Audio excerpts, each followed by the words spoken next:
produzir o seu próprio material genético e replicar esse material genético, né? Então, o material genético básico é o DNA e existe uma cópia desse material genético, que é o RNA, que tem a função de conseguir fazer cópias e cópias e cópias desse material genético. E um ser vivo, ele é uma criatura que ele tem tanto DNA quanto RNA, e ele é capaz de se reproduzir sem o auxílio de um outro ser vivo. Então, uma bactéria, ela se reproduz por conta própria, né? Ela tem tudo que ela precisa para multiplicar a própria espécie. É uma célula completa. O vírus, ou ele tem DNA, ou ele tem o RNA, né? O DNA é uma fita dupla, o RNA é uma fita simples, e então o vírus, ele precisa de uma célula hospedeira para conseguir se multiplicar. Ele não tem uma estrutura celular complexa, como tem a bactéria, capaz de produzir sua própria energia, seu próprio alimento, e ele, então, ele é um parasita completo, ele depende de outro ser vivo para sobreviver. Mas é essa a diferença básica. Assim, pena não ter uma figurinha bonitinha em slide para mostrar essa estrutura, né? Mas, enfim, a bactéria, ela tem uma parte responsável por produzir energia, por queimar energia, produzir proteínas, produzir o que é necessário para a sobrevivência dela. O vírus não. Ele tem um material genético suficiente para, quando entrar numa célula nossa, ele usar o nosso aparato celular para fazer essas funções vitais para ele. Não sei se ficou claro ou ficou dúvidas. Ficou claro, Moisés? Em relação assim a essa parte de ser humano, para mim ficou claro, mas aí ao mesmo tempo eu não entendo como que tem então essa situação que animal pode pegar também essa questão aí do vírus, né? Então, a nível assim de célula animal, sendo célula animal, não importa se é ser humano, se é bicho, digamos assim, o comportamento seria o mesmo. Sim, seria o mesmo. A partir do momento que o vírus consegue entrar numa célula, o objetivo dele sempre vai ser o mesmo. Vai ser chegar no núcleo dessa célula e usar o DNA dessa célula para fazer cópias para o DNA dele. Inclusive, tem alguns vírus, né, que eles conseguem integrar o nosso DNA por mais tempo e provocar até mesmo mutação nas nossas células que geram câncer, como, por exemplo, o vírus do HIV, o vírus da hepatite, entre outros vírus, né? Que eles conseguem usar tão bem o nosso DNA que eles se integram no DNA das células, e das células que eles estão integrados, eles alteram todo o funcionamento e fazem com que elas se multipliquem de forma desordenada, né? Gerando, inclusive, um câncer, né? E isso é até uma situação interessante, porque a atuação dos medicamentos para vírus, eles precisam ter muito mais sofisticação do que os antibióticos, né? Os antibióticos, entrando em contato com a bactéria, que é um ser grande, eles já conseguem ir destruindo muito mais fácil, né? E até mesmo quando a bactéria entra dentro de uma célula humana, que tem algumas bactérias que invadem a célula, essa entrada da bactéria dentro de uma célula humana ou animal, ela provoca alterações muito grosseiras, o que torna fácil para o sistema imune reconhecer uma célula que tem uma bactéria dentro para conseguir eliminar. Já um vírus dentro de uma célula, ele é muito menor do que uma célula humana, então é muito difícil para o corpo fazer esse reconhecimento, né? Quando alguns vírus eles produzem algumas substâncias que são expostas na superfície da célula, então, através dos medicamentos que existem, né, é possível conseguir neutralizar esse tipo de vírus. Quando isso não ocorre, é muito complicado, né? A gente tem, por exemplo, o vírus do HIV, né, o HIV, que ele é um vírus extremamente difícil de conseguir fazer a eliminação dele, né, porque ele, a partir do momento que ele se integra na célula, tem uma porção dele que começa a ficar responsável pela multiplicação, outra porção é responsável por atacar a célula que ele está invadindo, de forma que mesmo quando se usa todo aquele aparato de medicações, não se consegue eliminar o vírus, mas se consegue somente eliminar a multiplicação desse vírus, né? Ao passo que tem outros, por exemplo, como herpes vírus, que já tem substância que consegue matar ele, né? Como a ciclovir, ganciclovir, entre outros remédios aí antivirais que matam outros vírus, né? Então, o vírus tem essa vantagem, né, em relação às bactérias, que eles conseguem atuar de uma forma muito difícil de serem eliminados do corpo por medicação. Agora, pelo sistema imune, sim. O sistema imune, agindo, ele consegue eliminar o vírus com mais facilidade do que elimina bactérias. A exceção é o HIV, porque o HIV ele tem uma predileção por células do sistema imune, né? Então, quando o sistema imune vai tentar eliminar ele, o próprio sistema imune já está sendo atacado, está enfraquecido, né? Então, acho que seria essa, assim. Tranquilo. Pode falar. Agora ficou claro, foi. Tô tranquilo. Tá, então, antes de passar para o Milton, não sei se o Moisés tem mais perguntas sobre isso, né? Mas o Milton gostaria de fazer uma pergunta, mas antes de passar para ele, né, tem uma pergunta da Eunice referente a esse assunto, que fala assim, como impedir que ele chegue na célula? Opa, muito bem. Então, a gente consegue impedir através de medidas de higiene, né? Felizmente, todo o tecido de revestimento, tanto externo quanto interno, ele tem essa função de conseguir barrar a entrada de um micro-organismo, né? Então, a nossa pele externa, né, ela é um tecido que é um tecido chato, sem muito líquido entre as células, sem muita substância de sustentação, e é uma camada bem espessa justamente para dificultar essa penetração. O vírus ele teria que penetrar pelo menos 5 camadas de célula para chegar na corrente sanguínea, né? E, inclusive, na parte da pele, existe ainda a camada de queratina, que é uma camada de proteínas de células mortas que fazem com que a barreira fique muito mais espessa. No tecido, por exemplo, interno da boca, interno da região genital, anal e região olfativa, que é uma extensão da pele, porém já com um tecido mais delicado, a gente tem uma camada espessa de pele, mas sem essa queratina, né? Então não tem essa camada primária aí de células e proteínas mortas, né? Então tem uma camada de célula bem espessa, mas já é complicado já é um pouco mais fácil para o vírus entrar porque não tem a queratina. Ainda assim continua uma camada de pele bem espessa, sem muita água, sem muita substância entre as células, para dificultar a penetração do vírus, né?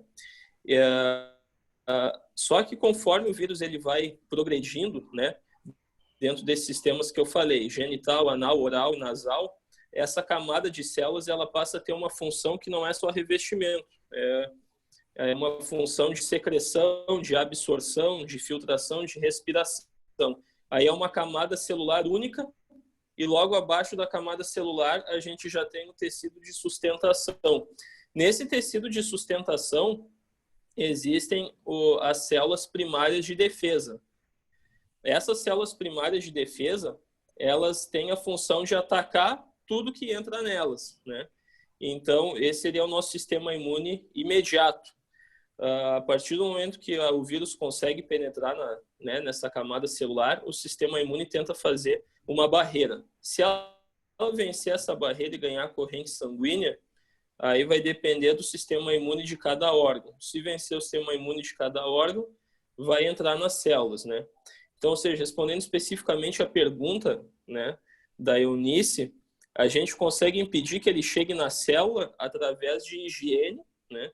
Arejar os ambientes, usar máscara, enfim, né, não ter contato com secreções de outras pessoas, a gente consegue evitar. Por exemplo, o vírus do HIV, ele não pode ser secretado, né, via sexual dentro do organismo da outra pessoa.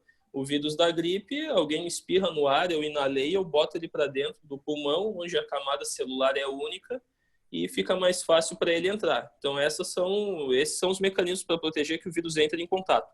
Depois que o vírus entrou em contato, aí é com o nosso sistema imune. Essa linha de frente que eu falei são células especializadas em fazer um engolfamento. Elas conseguem englobar bactérias e vírus, micro-organismos que façam a invasão. Se a gente tem essas células com boa atividade, numa quantidade suficiente espalhadas pelo nosso corpo, é o que a gente fala de uma imunidade boa, né? Se a gente tem elas em pouca quantidade, é o que a gente fala de uma imunidade ruim. A produção dessas células ela é muito particular. É feita na medula óssea, junto com a produção sanguínea, é feita a produção dessas células de defesa. E essas células de defesa, elas são influenciadas por sono, por práticas de exercício físico, por alimentação, por estresse. Mas, enfim, é mais ou menos a gente pensar como uma fábrica, né? Numa fábrica onde tem bastante estoque, onde tem um funcionário descansado, onde as condições são boas, vai ter uma produção boa. Onde não tem as boas condições, a produção vai ser pífia, né? Então, funciona mais ou menos assim com o nosso organismo, né? Então, são os mecanismos que a gente tem para barrar a entrada dos vírus nas células. Ótimo. Não, então... a pergunta ali dela, a transmissão pode ser através de uma relação tá. sexual. Do coronavírus, não. Mas de alguns vírus, sim. Por exemplo, o HIV, hepatite B, hepatite C, pode, né?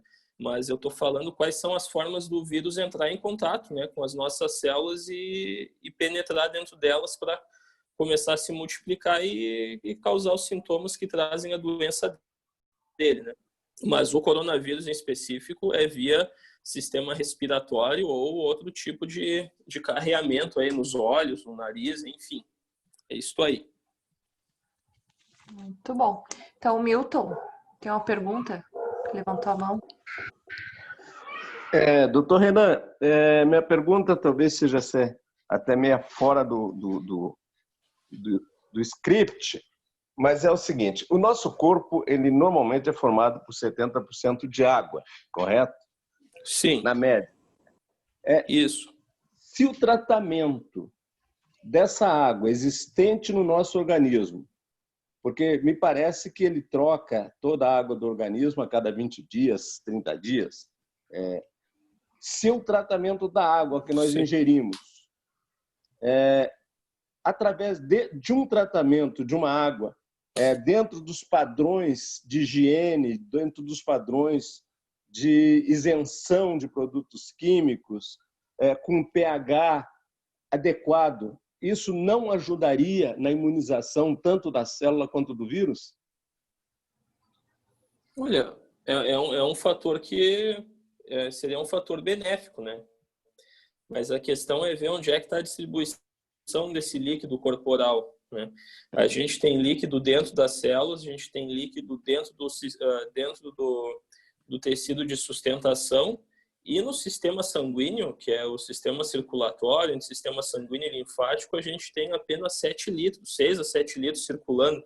Em geral, 8% do nosso peso, né? De 8 a 10% do nosso peso é o que a gente tem de líquido circulante. E a gente calculando que a gente tem, dá um peso médio aí de 70 quilos, né? É o peso médio que sempre se usa para cálculos. A gente vê que esse outro líquido ele está espalhado na composição de células, né? Então, para que o líquido chegue nas células, né, ele cai no trato digestivo. A gente só consegue botar líquido para dentro do sangue através de soro e através da boca, né? Então, no sangue não tem problema, né? Sempre vai cair um líquido com pH balanceado, livre de impureza e tudo, que é através do soro. Mas pela boca a gente escolhe o que a gente coloca, né? E conforme que a gente coloca a boca dentro, quem se vira para conseguir fazer a barreira é o sistema digestivo e o sistema hepático, né? Que seria uma segunda etapa depois do sistema digestivo. E ainda tem o sistema renal, que lida para conseguir controlar o pH. Então, a gente consegue sobrecarregar esses sistemas aí através do que a gente come, que a gente bebe, né? Por exemplo, o rim ele tem a função de jogar fora o ácido em excesso. As células intestinais têm a função de conseguir filtrar algumas substâncias e radicais livres que a gente faz uso, e o fígado também. Então, se a gente tiver todo esse sistema aí de compensação sobrecarregado, né, a gente vai ter a energia do corpo sendo gasta para limpar radical livre, para limpar a inflamação que exista, e é um desvio da rota de produção do sistema imune, né? Então, pegando a mesma ideia da fábrica, né, a gente teria funcionários ocupados com a limpeza e não com a produção. Então, sim, tem um efeito, sim. A gente ingerir um líquido com pH balanceado e livre de toxinas e radicais livres, né? Agora é muito difícil, né? Extremamente difícil conseguir fazer isso, porque o pH, a questão do pH é relativo, né? Tu toma uma água alcalina, mas tá com o estômago que é puro ácido, já desequilibra tudo, né? Mas entre tomar uma água toda esculhambada e tomar uma água um pouquinho mais selecionada, com certeza é melhor a segunda opção, né? Não sei se respondi a pergunta ou não. Tranquilo. Respondeu tranquilo. Obrigado, doutor. Imagina. Podem ficar à vontade aí, pessoal. Muito bom. Então, perguntando assim com relação ao momento que nós estamos vivendo, assim, né? A situação como um todo. Tu falou, eu achei bem interessante com relação que tudo, além de todos os cuidados, né? Tudo, na verdade, acho que o ponto inicial ali é a questão da nossa imunidade, né? Então, Sim. como nós podemos fortalecer a nossa imunidade? É claro que todos nós aqui sabemos, ou se tem pessoas na sala que não têm experiência ainda com relação ao uso dos óleos essenciais, né? Que a gente usa para fortalecer a imunidade. Mas além de ter todo o cuidado de manter uma limpeza, uma higiene, a casa arejada e todas as coisas assim, né? Como que nós podemos fortalecer a nossa imunidade, tanto física e emocionalmente falando, porque uma coisa leva a outra, né? Para poder evitar um pouco, sabe, esse tipo de estresse, digamos, ou até mesmo ou de descarga no nosso organismo. Não sei se me expressei bem. Acho que só não entendi o final da pergunta. Como que a gente pode Fortalecer a imunidade como um todo. Certo, tá. Então, assim, o sistema imune, a gente tem um sistema imune adquirido e um sistema imune inato, né, que a gente chama. O sistema imune inato, ele não depende de anticorpos, tá? O sistema imune inato, ele vai atacar qualquer coisa que entre no nosso corpo sem conhecer, sem já ter tido contato prévio. Esse sistema imune inato, ou primário, que a gente chama, ele tem duas funções. Ele tem a função de matar o excesso de organismos que invade o corpo e ele tem a função de pegar pedacinhos, né, desses organismos que ele eliminou e apresentar para células que são responsáveis pela formação de anticorpos. Uma vez que essas células que são responsáveis pela formação de anticorpos sejam acionadas, o anticorpo ele vai ser produzido. Esse anticorpo pode ser produzido para duas funções. Quando é um organismo muito grande que ele precisa atacar, ele vai atacar direto esse micro-organismo vai perder mobilidade e vai acabar sendo pego pelas células chamadas natural killer, que são células que elas têm a função de reconhecer o anticorpo e engolfar o que está dentro do anticorpo, degradar ele, e então aquilo vira alimento para nossas células, né? Ou ele tem a função de se ligar numa célula que está infectada e aí o sistema de defesa reconhece aquela célula, vai lá e libera substâncias que matem essas células. Essas células elas também são engolfadas por células chamadas natural killer ou macrófagos, também são digeridas, viram alimento, viram energia, tá? Então é basicamente essa divisão básica assim, né, do sistema imune. O nosso sistema imune ele é produzido na medula óssea, né? Ele é parte do nosso sistema metabólico. Então, primeiramente, para que a gente consiga produzir um sistema imune adequado, a gente precisa das funções básicas adequadas ocorrendo de forma equilibrada, né? Que é a alimentação, que é a hidratação, que é o sono, e se acrescenta a isso, então, a prática de exercícios físicos. E depois, então, começariam a entrar em cena as medidas complementares, né? A gente pode saber que se a gente não está fazendo as questões básicas e, por exemplo, está utilizando óleos essenciais, os óleos essenciais talvez não vão ser suficientes, né? Ou vão ser, no mínimo, mal empregados, né? Que a função deles é fortalecer o sistema imune e não compensar o nosso sistema imune, né? O que seria compensar? É quando eu não estou dormindo, não estou me alimentando e eu estou querendo, né, dar uma pílula mágica ali para conseguir substituir a minha responsabilidade no cuidado com ele, né? Então, a primeira coisa é a gente respeitar as limitações do nosso corpo e botar ele para dormir horas suficientes, botar ele para se alimentar de forma adequada, hidratar e fazer os exercícios físicos, né, que eles produzem muita adrenalina, entre outros hormônios, que também tem essa função de fazer com que o sistema imune acabe sendo ativado, né. Ele é ativado de tabela porque quanto mais a gente se exercita, mais a gente aumenta a nossa demanda metabólica e o corpo precisa nos ajudar a receber mais oxigênio por curtos períodos de tempo, né? Então precisa produzir mais células, otimizar a produção de sangue. E a produção de sangue tem uma origem comum com a produção de células de defesa, né? Então, produzindo um vai acabar produzindo o outro também. Então esse é o papel do exercício físico, né? E tem alguns óleos essenciais e específicos que eles têm um efeito positivo, estimulam diretamente a produção de algumas células de defesa ou eles otimizam a atuação de algumas células de defesa. Outros ainda conseguem atuar como falsos anticorpos, né, neutralizando algumas bactérias e auxiliando o sistema de defesa a eliminar essas bactérias. E tem também pela parte emocional, que é a pessoa tendo um emocional bem equilibrado, né, tendo satisfação e bem-estar o suficiente, isso também altera muito positivamente o sistema imune. E o contrário também é verdadeiro, né? Situações de estresse prolongado, elas afundam o sistema imune. Então, acho que seria essas as formas com as quais a gente pode fortalecer o nosso sistema imune. Ainda existem algumas proteínas bem específicas que são utilizadas somente ou para construir musculatura ou para construir células de defesa e anticorpos, que são os BCAA e a glutamina. Tirando isso, não se tem assim muita comprovação do que se usa para fortalecer o sistema imune, né, com estudos feitos. É isso que a gente tem de conhecimento disponível, né? Sim. Uma coisa que tu falou referente a...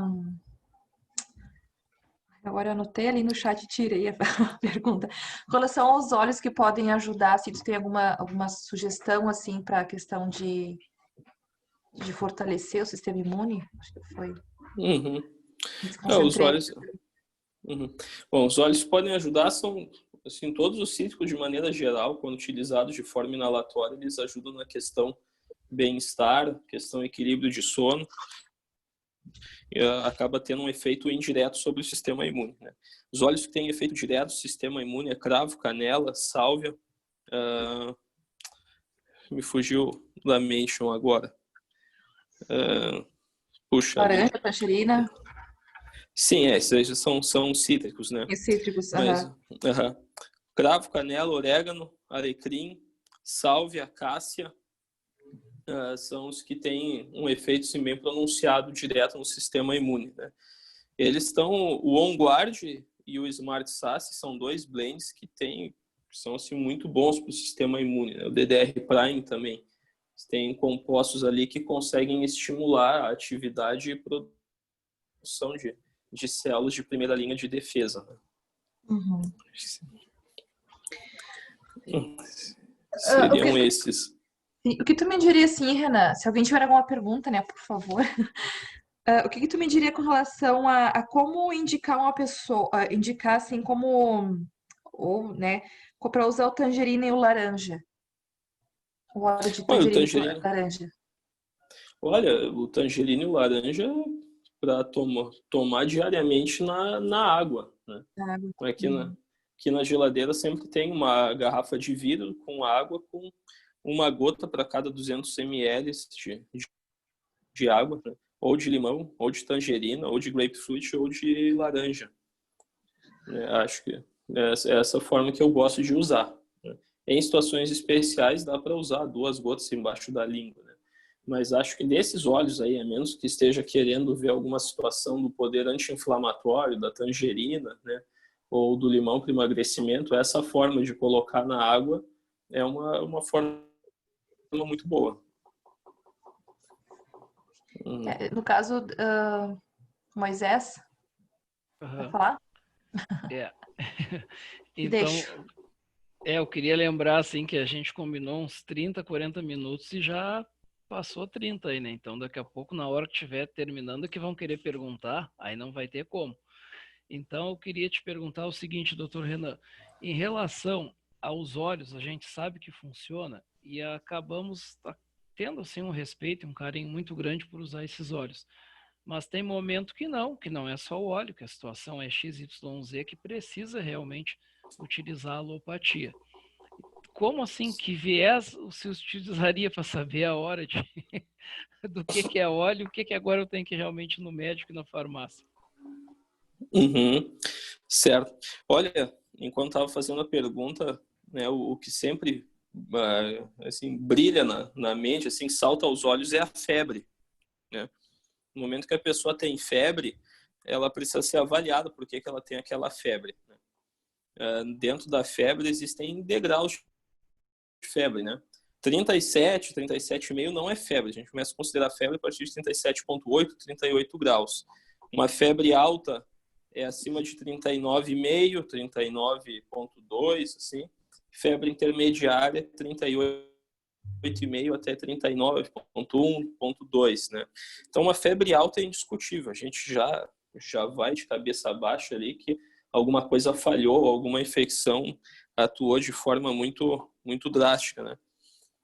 Uma febre intermediária, né, também, olha, poderia ser utilizado, mas desde que consultasse algum médico que também utiliza os óleos essenciais para perguntar os sintomas, para verificar se é o caso de se tentar somente os óleos essenciais, você já teria que utilizar a alopatia. Febres baixas, né, desde que sejam nas primeiras 12 ou 24 horas, dá para tentar. Mas as febres que representam perigo são as febres intermediárias e altas e as febres que têm mais de 48 horas de evolução ou as febres que alteram sono, alimentação, evacuação e urina, né? Que alteram o funcionamento do corpo. Se a pessoa está tendo febrícula, né, até 38,5 e está tudo certo, está dele festa, está comendo normal, está urinando normal, evacuando normal, não tem nenhum outro sintoma que salta aos olhos, beleza, dá para utilizar os óleos essenciais primeiramente, né? Mas acima disso já teria que se desistir da ideia, como utilizar o óleo essencial como carro-chefe e verificar a alopatia daí, né?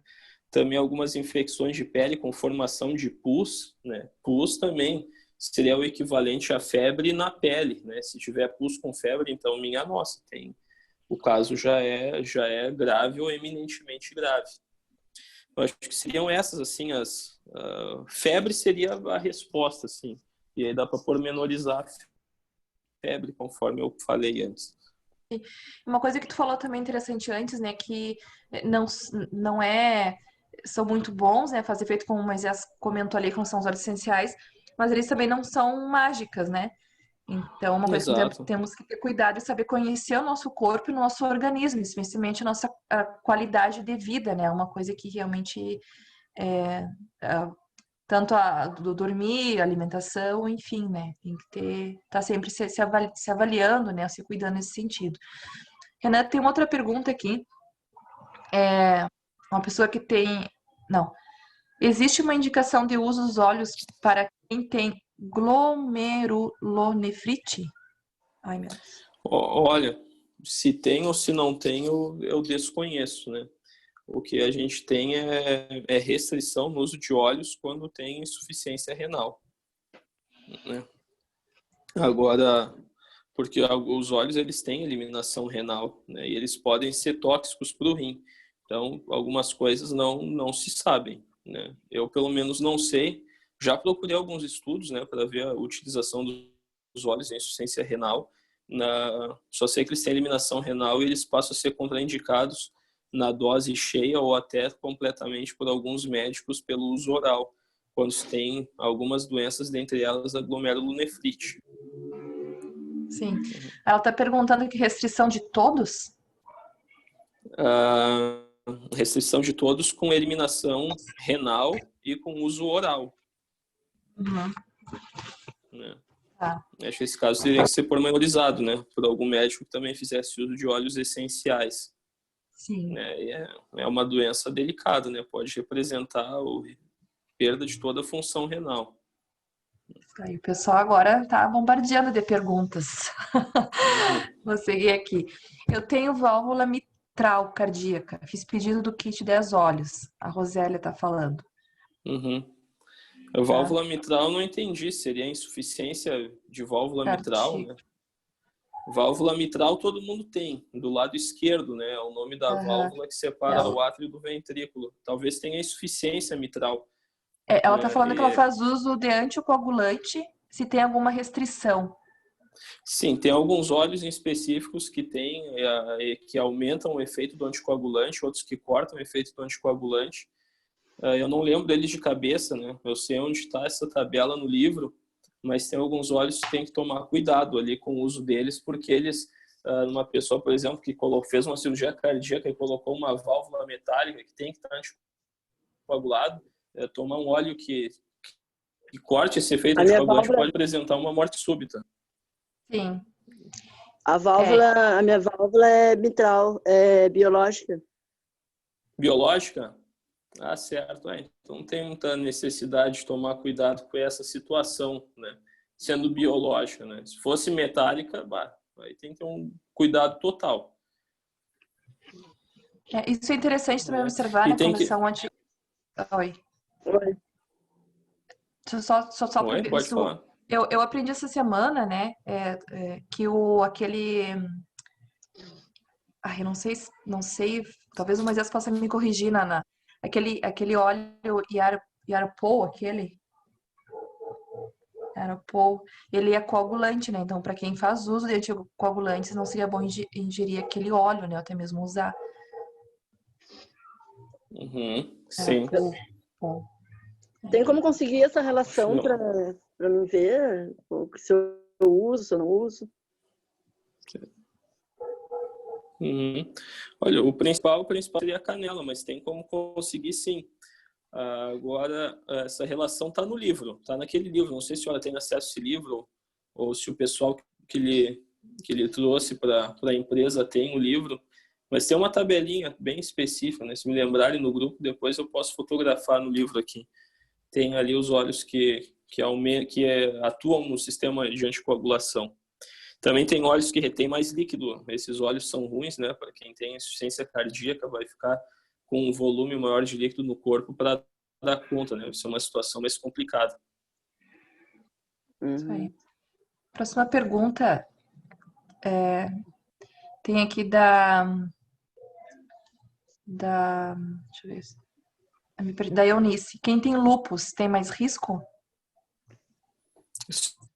Sim, quem tem lúpus tem muito mais risco de ter insuficiência renal, né? O lúpus ele é um complexo de anticorpo, né?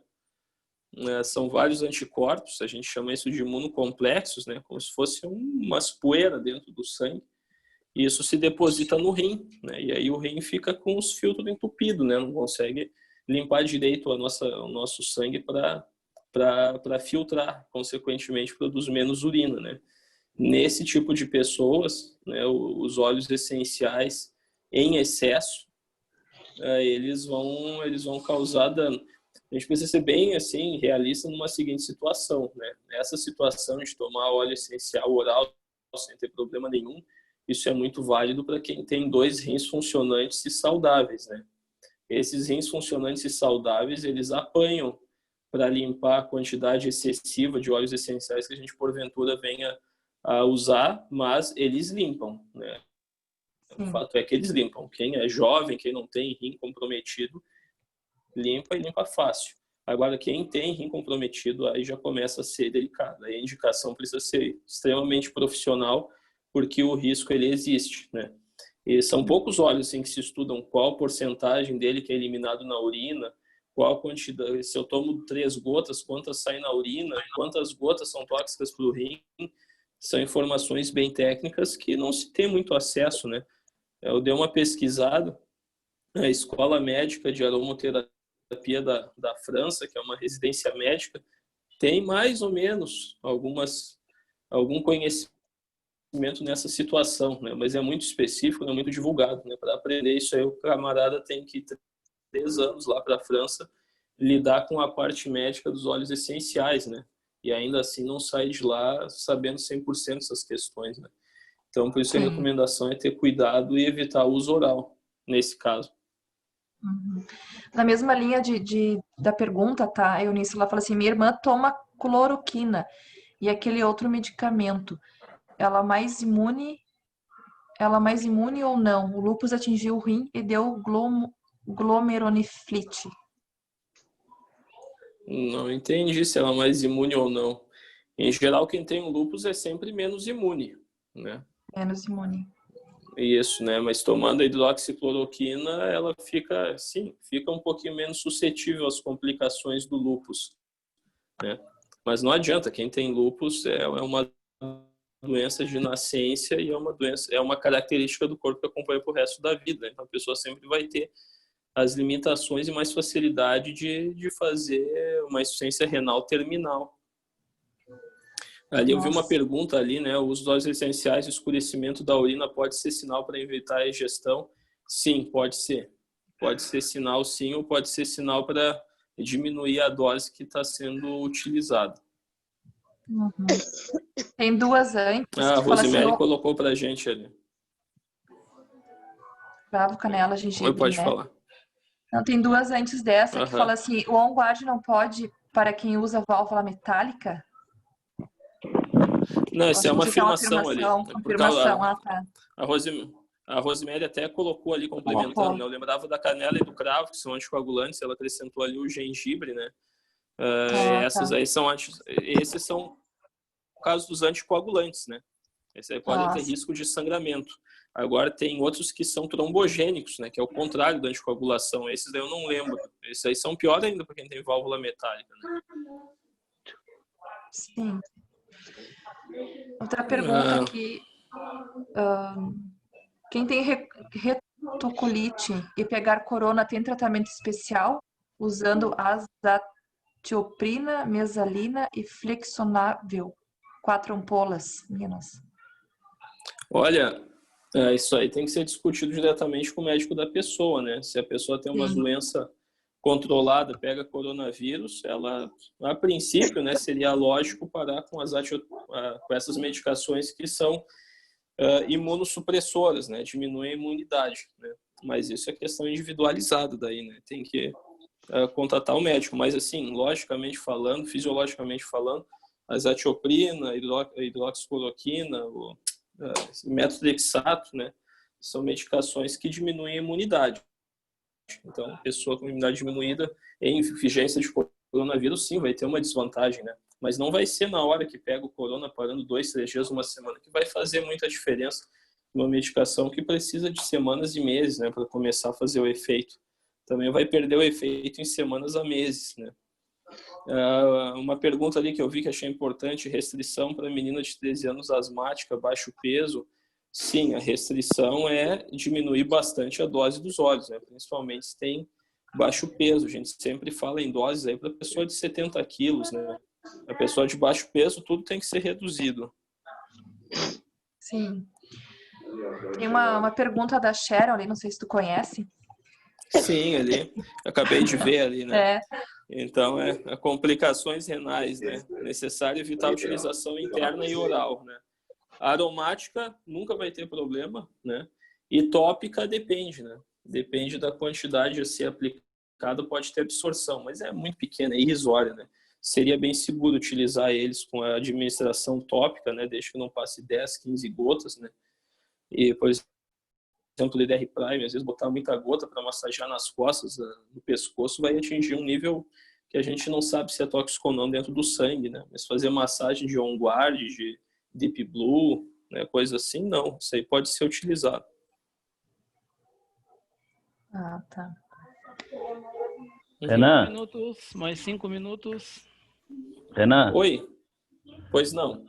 Desculpa, no caso, por exemplo, isso se aplicaria, por exemplo, a como se chama, me fugiu o nome da doença agora, mas no caso, para quem é diabético também?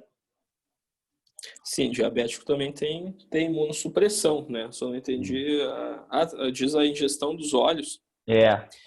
Se a tem alguma contraindicação, no caso? para algum tipo de Olha, diabetes ou não? depende do comprometimento renal já imposto pela diabetes na pessoa. Se existe perda de função renal, se enquadra na mesma situação do lúpus, né? Se não existe ainda perda de função renal, seria bom utilizar, né? Até porque vai conseguir ter um efeito ali no controle da glicose, né? O cravo, a canela, o onguarde, que tem esses óleos, o Tá, mas gengibre também. desculpa eu te atrapalhar a tua apresentação, até porque eu peguei ela já no meio do caminho. Mas o que eu poderia considerar como uma disfunção renal, no caso? Disfunção renal se mede pela taxa de filtração do rim, né? Então, através de um exame laboratorial chamado a creatinina, e a idade, peso da pessoa e sexo, existem formas de estudos para verificar o quanto o rim está filtrando ou não. Então, se é determinado pelo médico que a pessoa tem perda de função renal, é melhor ela não utilizar ou utilizar uma dose bem reduzida. Mas isso, então, não se identificaria simplesmente pela questão dela ter a diabetes? Não, só o fato de ter diabetes, não. Agora, se a pessoa tem diabetes há 20 anos, é meio difícil não ter disfunção renal. Com certeza tem, né? Tem diabetes há 3, 4 anos, é difícil ter já uma perda de função renal assim. Beleza. Já vi uma pergunta ali que me traz preocupação, tá? Ali em relação a fazer minha filha largar a bombinha, né? Olha, isso me preocupa porque isso precisa ter indicação médica de largar a bombinha, né? A asma, quando mal controlada, ela pode fazer o tecido pulmonar virar um tecido cicatricial e a pessoa vai ter uma irritação do pulmão com poeira, com qualquer bichinho pro resto da vida, né? Então, a asma é uma doença que matava antes e que não mata graças a algumas medicações atuais, né? Se vai poder largar a bombinha ou não, não sei, mas eu tenho, por exemplo, um caso da minha esposa e das irmãs dela, que existia uma relutância tanto de médicos quanto de familiares de usar bombinha, e agora é uma encheção de saco conseguir deixar a asma sob controle, né? Ao passo que algumas pessoas que utilizaram bombinha no tempo certo entram na vida adulta e parece que nem tem mais asma, né? Então, é chato dar medicação para filho, é chato, mas se tendo um médico de confiança, racional, que estude, que não seja alguém desatualizado, está indicando tomar, o ideal é tomar, né? Agora, os óleos que podem dar uma diminuída na situação, na inflamação, é o Peppermint, é o Breathe, o eucalipto, o lavanda, tanto inalados quanto no óleo da crise, mas isso aí é melhor deixar para uma pessoa depois dos 18 anos, decidir que tipo de medicação ela vai parar de usar, que tipo ela vai continuar usando, né? Acho perigoso parar com medicação, principalmente para asma, que é uma doença que, minha nossa, é o que a pessoa tem para manter a vida, é o pulmão, né? Ficar tendo um pulmão alterado, cicatrizado, pelo resto da vida é chato, né? Então, se está tendo utilização, se está tendo crise, falta de ar, mais de 2 vezes por semana, se tem falta de ar de noite, se tem tosse de noite, ou se já acordou com falta de ar alguma vez nas últimas semanas, né? Não tem por que tirar a bombinha, tem que manter essa bombinha enquanto os sintomas não estiverem estabilizados, né? Depois de estabilizado, não estiver acontecendo nenhuma situação desse tipo, né, que o médico diz, pode parar com a bombinha por enquanto, usa só quando tiver falta de ar, aí seria o momento, então, de entrar com os óleos essenciais para tentar prevenir para o próximo inverno. Em Brasília, 21 horas. Doutor Renan, agradecemos, não queremos realmente exagerar, porque foi de última hora, né? E aniversário de casamento é algo que pode se dizer sagrado. Então, muito obrigado pela tua presença. Esperamos, né, que em breve você possa, então, aí fazer uma live inteira aí, né? Que nem a gente está tendo aí todos os dias, praticamente, menos domingo. Mais uma vez, parabéns aí por esse momento tão especial que é o aniversário de casamento. Estenda aos seus familiares os nossos votos. E em nome de todos aqui eu agradeço, então, por teres nos auxiliado e desejo aí que possas dar continuidade aí a esse momento familiar tão especial. Tá certo? Opa, muito obrigado a recepção aí, o bom tratamento. Em breve a gente está junto de novo aí. Perfeito. Obrigado, Felicidades, abração então. aí. Tá Abração pro joia. Rui aí, amigo aí, faz tempo que eu não vejo. Tudo de bom, Certo. pessoal. Um abração. Até. Ok. Até mais. Boa noite. Tchau, tchau. Boa noite.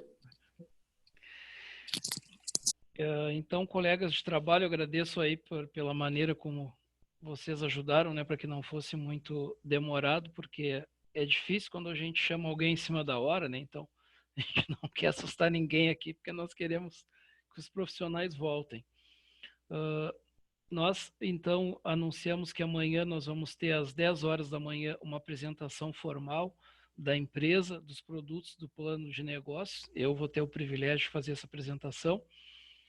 Às 15 horas, nós vamos ter um momento maravilhoso que vai ser uma apresentação do Matt Hall, o nosso avô aí de rede, né? O presidencial diamante Matt Hall. E até, Rosemary, estás na sala agora, né? Rosemary Bittencourt, estás na sala agora, né? Porque vai ter um treinamento que eu entendi que é só para a equipe dela, às 14 horas, nessa mesma sala. E às 15, possivelmente vai ser no YouTube, né? Porque possivelmente vai ter muita gente. Ah, é só para tua equipe, certo? Às 14. sim. Mas se tiver algum curioso aqui, pode participar ou será vetado? Não, vetado não. Pessoal, então só uma fofoquinha aí, vocês não contem para a Rosemary. Mas às 14 horas vai ter um treinamento bem interessante aqui de um assunto que se tem muita dificuldade. Então fiquem curiosos aí quem quiser, mas não conta para ela que eu informei. E às 15 horas, então, nós vamos ter esse treinamento do Matt Hall. Espero que convidem só todo mundo para participar, possivelmente vai ser no canal do YouTube, porque não vai caber nessa sala. E nós vamos estar anunciando hoje de noite ou amanhã. E às 20 horas nós vamos ter, então, o treinamento sobre beleza, né? Com a colega Areda. Então, a programação aí está muito intensa. E vamos entrar, então, na semana quinta de trabalho. E agora, ao encerrarmos essa reunião, pós ela, nós vamos ter uma hora extra aí, por quem faz parte do... Tem que fechar o microfone. Essa é a verdade. Moro falou sobre as suspeitas de Bolsonaro de que até o bispo que esfaqueou o presidente é ativo. O ex-ministro admitiu essa possibilidade. Disse que é necessário vistoriar o celular de um advogado. Pronto, fechei. Viram como é chato, né? É bem desagradável esse tipo de coisa. Às vezes até alguma coisa da intimidade das pessoas acaba vazando. Então a gente tem muito cuidado quando usa os equipamentos, porque acaba atrapalhando e daqui a pouco acaba vazando alguma coisa aí que não deveria vazar. Então, nós vamos ter, após esse nosso encontro aqui, um momento onde os programadores, as pessoas que estão planejando esses encontros, vão poder fazer uma avaliação. Então, antes de encerrarmos e passarmos para essa parte, nós gostaríamos de saber se existe alguma dúvida, algum assunto que alguém queira colocar aqui. Por quê? Porque nesse próximo momento, gostaríamos que ficassem na sala só as pessoas que fazem parte do planejamento. Então, não que tenha algo secreto, não é isso, mas é que são tratados assuntos exclusivos de quem é do planejamento. Então, antes de passarmos para essa outra etapa, perguntamos aqui de maneira geral se vocês têm alguma dúvida, né, enquanto pensam. Moisés? Oi, por favor. Não, é porque eu estou com outro nome aqui, que eu estou com outro celular, né? Então não me corte. Tá certo. Tem que falar antes, né? Tá certo. Eu vou aproveitar para fazer o anúncio inicial, porque tinham poucas pessoas na sala. Em relação, então, aqui neste mês de maio, nós temos o produto Alecrim, né, o Rosemary, como produto do mês. Então, quem fizer aí os 125 PVs, até o dia 15 vai receber o Rosemary, que é um óleo maravilhoso, totalmente graça. E o óleo de orégano, ele está com desconto de 10% durante o mês de maio. E as pessoas que se cadastraram no mês de abril é válido apenas para elas, que fizerem então um pedido até o dia 15 deste mês de 125 pontos, até 15 de maio, 125 pontos. Quem se cadastrou em abril recebe então um rosemary, né, um alecrim de 15 ml de graça e mais um manjericão de 5 ml. Então, muito bom aí. Vai ser um bom presente de boas-vindas para quem está chegando. Ok? Quero também, antes de encerrar essa reunião com todo o grupo, agradecer pelo trabalho de todos vocês no mês de abril. Foi um mês, assim, sem comentários. O nosso grupo produziu 800 mil pontos. Pessoal, 800 mil pontos é uma coisa assim que eu jamais imaginei. Quando eu entrei na Doterra no primeiro mês, para conseguir chegar a 1000 pontos foi um sofrimento, assim. Que horror foi conseguir fazer 1000 pontos. E agora vocês imaginam o que é 800 mil pontos? É algo assim, vamos dizer que eu imaginava que em 20 anos teria 800 mil pontos. Pessoas novas, 3.280 pessoas novas ingressaram na empresa, na nossa equipe no mês de abril. Então, queria dizer o seguinte, que se alguém pensa que o momento está difícil, depende da análise. Por quê? Porque justamente por estar difícil, tem mais pessoas com tempo livre do que antes, tem mais pessoas analisando que tipo de serviço pode fazer a partir de casa. Hoje no Google, o que é mais buscado é trabalhos de home office, né? Ou seja, trabalhos feitos a partir de casa, é o mais buscado no Google. E se nesse momento de isolamento social o nosso grupo cresceu em produtividade como jamais havia visto, é bem claro que o nosso trabalho pode ser feito a partir de nossas casas. Então, é um modelo de negócio interessante. Eu estou até procurando fazer contatos com rádios para fazer publicidade. Quer dizer, nós temos aqui uma maneira de trabalhar a partir de casa. Então, muitas pessoas estão procurando isso. Nós temos algo que as pessoas podem trabalhar a partir de casa. Então, meus parabéns ao empenho, ao esforço de todos. Começamos hoje um novo mês, né? Trabalhando aí no dia de trabalho, todos aqui estão trabalhando. Agradeço então de coração, desejo um excelente final de semana a todos, que possam permanecer em paz e no seio de seus lares, e desejamos aí um mês também repleto de crescimento e realizações para todos. Despeço-me, né? E pediria então que aqueles que são do grupo de planejamento possam permanecer conosco, e as demais pessoas, fica a nossa gratidão então, e desejando novamente um excelente final de semana.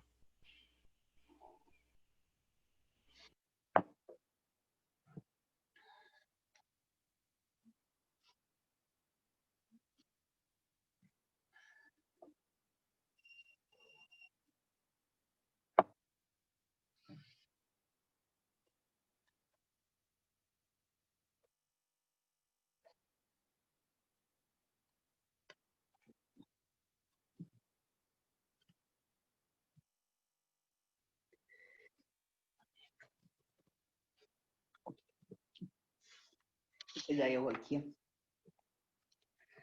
Oi, tudo bem?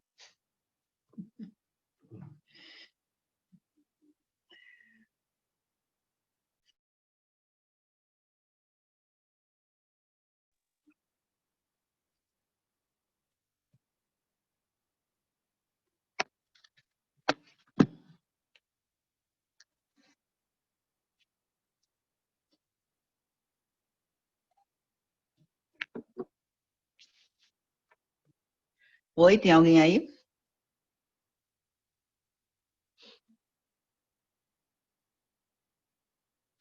Sim, vamos esperar aí uns minutos para que algumas pessoas que não Não, tá fazem bom. parte, né, vamos Tá esperar bom. uns minutos, tá certo?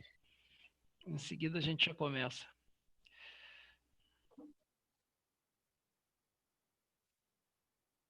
Enquanto isso, eu vou compartilhar um vídeo aí para nós, tá? Já tinha começado. Hã? Já tinha começado um já. Ah, eu vou botar Imagem nenhuma.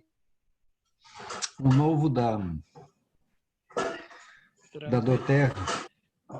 Tranquilo. Manda ver, Gilberto, DJ.